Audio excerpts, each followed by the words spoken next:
Hi hello नमस्कार, मी अश्विनी स्वागत करते तुमचं आपल्या नवीन अशा व्हिडिओ ब्लॉगमध्ये. तर आत्ता आहे ना सकाळचे 6:45 वाजले होते आणि माझं धुणं झालं होतं. तर इतक्या लवकर धुणं धुवूनसुद्धा मला परत 1-1:30 वाजता धुणं धुवायला लागलं. म्हणजे रोजचाच टाईम झाला. म्हटलं होतं काल उशीर झाला होता धुण्याला, 1:30-2 वाजले होते, उन्हात धुणं धुवावं लागलं. म्हणून म्हटलं आज लवकर धुणं धुवून घ्यावं. पण रोजचाच टाईम झाला का ते पाहण्यासाठी आपला व्हिडिओ स्किप न करता शेवटपर्यंत नक्कीच बघा. तर आता आहे ना धुणं धुतलं आधी, त्याच्यामुळे ना बाकीच्या कामांना पण उशीर झाला होता. तर पटकनच आहे ना आधी तर मी पीठ मळून घेतलं आणि कृष्णाला पण खायला चारलं. साईला मॅगी करून दिली आणि त्यानंतरनं म्हटलं निवांत घरं झाडावीत, कारण की घरं झाडायला आहे ना भरपूर असा टाईम जातो.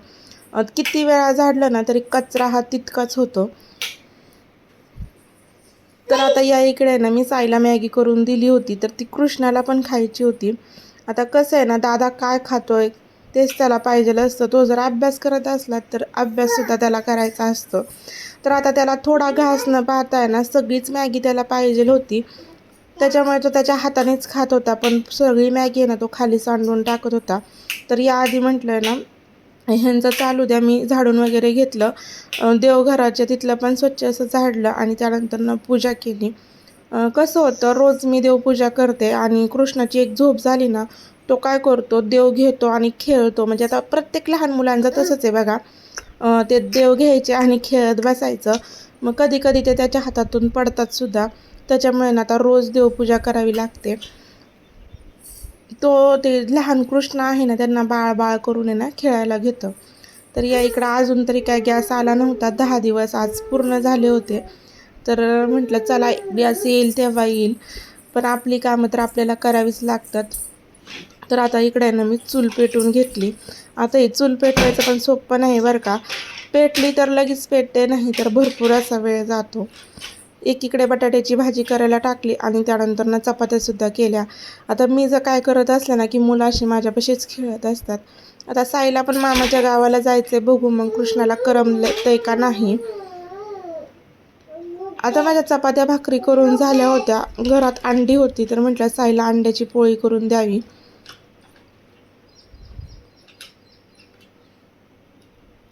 आता सगळं चुलीवर आणि शेगडीवर करायचं म्हटलं ना स्वयंपाकाला भरपूर असा टाईम जातो. आणि खटल्याच्या घरात स्वयंपाक हा थोडा नसतो, सगळीच कामं भरपूर असतात. आता माझा सगळा स्वयंपाक झाल्यावर ना शेवटी कृष्णाला पण खायला करायला ठेवलं होतं. दारातच बेकरी वाला आला होता. म्हणजे कसं आहे ना आता वाड्या वस्त्यांवर आहे ना ही गाडी फिरत असती. तर म्हटलं चला सकाळी साठी म्हणजे कधी जर लवकर स्वयंपाक, तसा म्हणायला माझा 9-9:30ला सगळा स्वयंपाक होतोच. पण थोडंसं असं काहीतरी बटर खारी खायला घेतली आणि त्यानंतरनं दुपारची माझी सगळी कामं आवरून झाली होती. आता साईला आहे ना मी दुपारी बाहेर पाठवत नाही, कारण की ऊन भरपूर असतं. त्याच्यामुळे तो मला म्हणत होता की माझ्यासोबत खेळ. पण तोपर्यंत कृष्ण बाहेर खेळत होता ना तोपर्यंत आम्ही छान असं खेळलो. पण कृष्ण आल्यावर आहे ना त्याने आमचा सगळा खेळ मोडून टाकला. तर या इकडे बघा, आता त्यालाच जे काय पाहिजे ना ते सगळं त्यालाच पाहिजे होतं. आता हे सगळं व्यवस्थित असं गोळा करून दिलं. कारण की ना बाहेर जे आपल्या झाडाचे आंबे काढले होते ना ते व्यवस्थित ठेवायचं काम चालू होतं. त्याच्यामुळेच मग कृष्णाला मी आतमध्ये आणलं. कसं आहे ना त्या आंब्याचा चीक लागला ना म्हणजे तो उतत असतो. आणि त्यातल्या त्यात म्हणजे तो काय करायचा, ते कैरी घ्यायचा आणि बॉल बॉल म्हणून खेळायचा. मग असं केलं ना की त्या आंबे जे आहेत ना ते खराब होऊन जातात. तर या इकडे या दोघांचं ना ते व्यवस्थित असं ठेवायचं काम चालू होतं. मिस्टरांनी आहे ना 2 कॅरेटमध्ये ते आंबे जे आहेत ना ते व्यवस्थित ठेवून दिले. आता तुम्हाला आवाज येत असेल तर या इकडे ना मी व्हिडिओ एडिट करताना कृष्णा माझ्यापाशीच आहे, त्याच्यामुळे त्याचाच ओरडण्याचा आवाज येत आहे. फायनली आहे ना आमचा गॅस आज आणला होता. गॅस आला तर आता गॅसवर ना पहिला तर कृष्णाला खायला करायला ठेवलं होतं, कारण की त्याचा आहे ना खायचा टाईम झाला होता. आणि कसं आहे ना सकाळचा स्वयंपाकात त्याचं खाण्याचं होतं, संध्याकाळचं पण होतं. पण दुपारच्या वेळेस कसं होतं ना त्याला खायला करायचं म्हटलं ना मी कधी कधी दुसऱ्यांच्या इथं जाऊन पण त्याला खायला करून आणायचे. आणि आमची तर करायचं म्हटलं ना शेगडीपाशी भरपूर असं ऊन यायचं, मग कधी कधी तिथं पण त्याला खायला करायचे. तर असो फायनली आमचा आता गॅस आला, आता महिनाभर तरी टेन्शन नाही. तर इकडे ना जे आंबे ठेवले होते तेच काढायचं त्याचं काम चालू होतं. आणि मी मात्र आहे ना साईला अभ्यास लिहून देत होते, कारण की मोबाईलवर त्याचा अभ्यास आला होता उन्हाळ्याचा, तोच त्याच्यासाठी मी लिहून देत होते. आणि त्याला जर तसा मोबाईल द्यायचं म्हटलं ना की तो मोबाईल बघत बसतो, त्याच्यामुळे त्याला मी एका वहीत सगळा अभ्यास लिहून दिला. आता दुपारी बघा रोजचाच टाईम, किती पण लवकर आवरलं ना तरी रोजचाच टाईम होतो. तर या इकडे शेवट मी म्हटलं ना की 1-1:30 मला धुणं धुवायला वाजले, तर तोच टाईम झाला होता. आता दुपारी मस्त अशी लस्सी पिली आणि परत संध्याकाळच्या कामाला सुरुवात झाली. तर हे बघा सकाळी त्यांनी जे व्यवस्थित असे आंबे ठेवले होते ना ते एकदम असे दडपून ठेवावे लागतात, तेव्हाच ते पिकतात. म्हणजे हे एकदम नैसर्गिकरित्या पिकलेले आंबे आहेत बघा.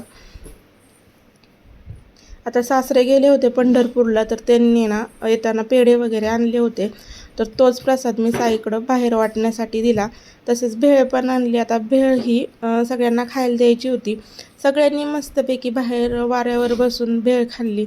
मी मात्र घरातली काम करता करताना घरातच भेळ खात बसले होते, कारण की आम्हाला जायचं होतं बाहेर. तर आता शेतकऱ्यांचं कसं असतं, कुठं बाहेर जायचं म्हणलं ना की संध्याकाळचे धारा वगैरे सगळं काढून जावं लागतं. ह्या बकऱ्यांमध्ये पण काय काय छोटी छोटी बकरी आहेत ना, त्यांना दूध पाजावं लागतं. तर आम्हाला सगळ्यांनाच बाहेर जायचं होतं, म्हणून लाईट इथली बंद केली, त्याच्यामुळे थोडासा इथं अंधार आहे. आणि त्यानंतर ना आम्ही जायला निघालो, ते म्हणजेच एका ठिकाणी आम्हाला बड्डेसाठी जायचं होतं.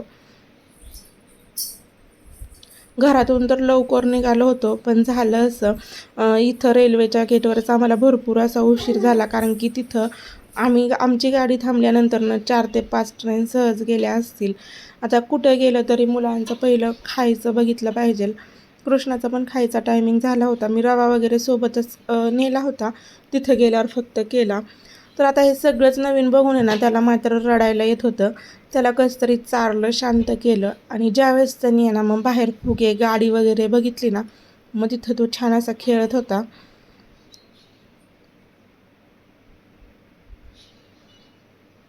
तर पाहुण्यांचाच इथला बड्डे होता, त्यामुळे आम्ही तिकडं गेलो होतो. आता बड्डेला तर भरपूर असा उशीर झाला होता, कारण की त्यांचं पण आहे ना वस्तीवर घर आहे. आणि या इकडे त्यांनी मस्तपैकी असा जेवणाचा बेत पण केला होता. पुलाव, भात, भाजी, पुरी, केक, जिलबी वगैरे. या घरी यायला मात्र आम्हाला ना 12:30 वाजले होते. तर बघा असा आपला छोटासा व्हिडिओ होता. तुम्हाला जर आवडला असेल ना तर आपला व्हिडिओ नक्कीच लाईक करा, शेअर करा, आणि हो सबस्क्राईब करायला मात्र विसरू नका. व्हिडिओ पाहिल्याबद्दल धन्यवाद.